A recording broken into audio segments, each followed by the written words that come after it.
Beshi, oh, ikaw, di ba nurse ka?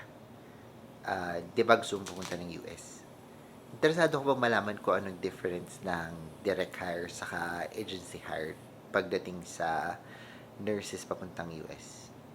If you are interested in knowing the difference, then watch this video.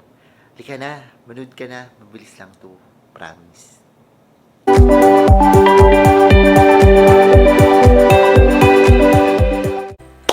If you're watching this video, my name is Deo and welcome back to my channel. Today, i-discuss natin ang difference ng direct hire sa agency hire in terms of their sponsorship, their contract, benefits, saka pati na rin yung programs nila with housing and acculturation. Okay, so pumunta tayo sa direct hire. Sa direct hire, you are being hired by the facility or the hospital that you will be working for. So, ang sponsorship will come from the hospital or the institution kung saan ka i-hire. Ang kontrata nila is also gonna come from the hospital or the facility kung saan ka magtatrabaho. Ano ba ang repercussions nun? Siyempre, kung ang hospital or ang facility na mag-hire sa'yo ang may source ng contract, ibig sabihin nun, yung rate mo, yung benefits, and everything else, your honor, is gonna be the same as those who are working in the same hospital with the same job description as you do. Pag-usapan naman natin ang housing. Usually, yung mga facilities na may direct hire program.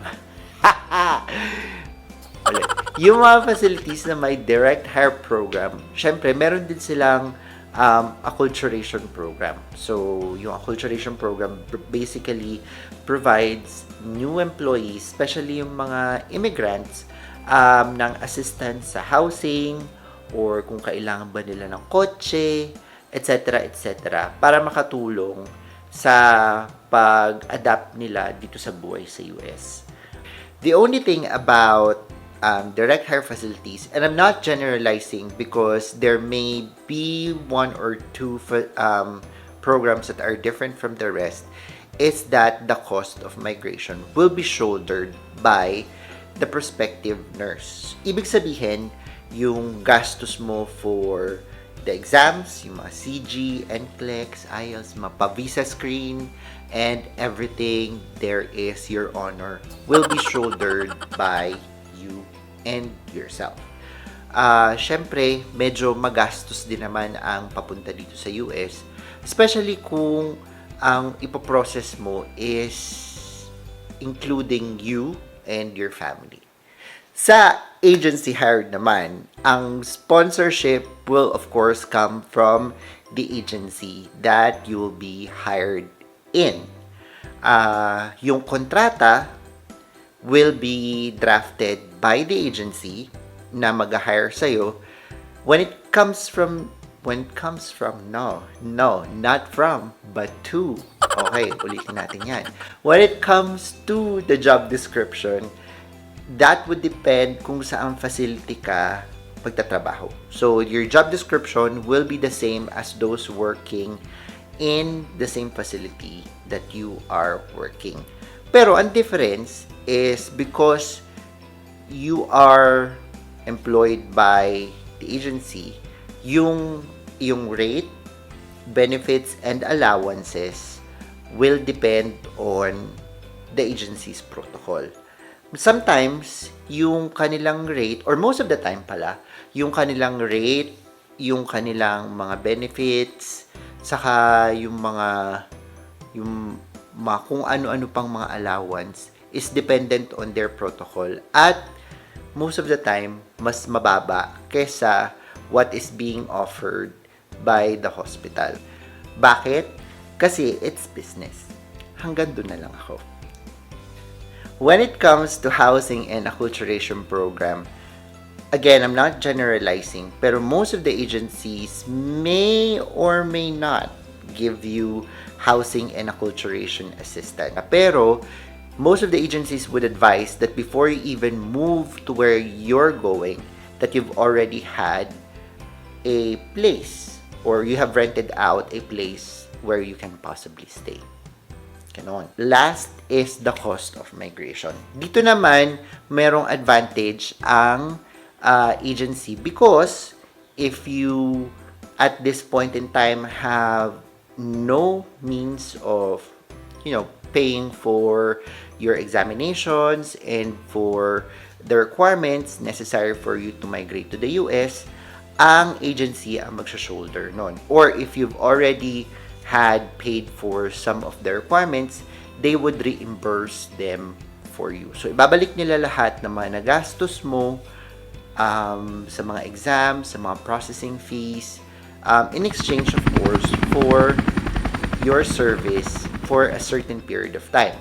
Now, how long does the agency or how long will you be tied up in the agency? Well, it depends. Generally, ang mga agency, they would require you to be under them for maybe 2 or 3 years on average or for a certain number of hours. And because the agency serves as a middle person, the location of your work, the facility you'll be working in, and the unit in which you will be assigned will vary depending on what is available. Ayan naman, and I hope that I was able to provide you with little information or with some information regarding the difference of being directly hired and being hired via the agency. If you will ask me, ano ba talaga ang mas maganda? Well, my answer for you is, ano bang mas kailangan mo? What do you need at this point in time? Do you want to have more stability and, the same amount of job responsibility and benefits? Then if that's the case, you go for direct hire. But one of the drawback is that you have to shell out all of the expenses for you to be able to get here. Now, if you don't have the means to pay for all of that, for all of the requirements, then it would be better if you go for an agency. But just be mindful that when you go through an agency, ang unang-una dyan syempre, yung rates and benefits mo will be different from the hospital. And kagaya nga sinabi ko, the rates would or are so much lower than what a normal employee would actually receive, and their benefits would also be different from the regular employees working in the facility. So just be mindful of that. If you have additional information or comments or suggestions with regards to this topic, kindly put them in the comments below so we can start discussing and share information in the process. Also, please don't forget to share and like and subscribe to my channel. Pati na rin siguro comment kung ano pang mga videos ang pwede nating gawin. And again, this is Deo. Thank you so much for watching my channel and I'll see you soon next time. Bye!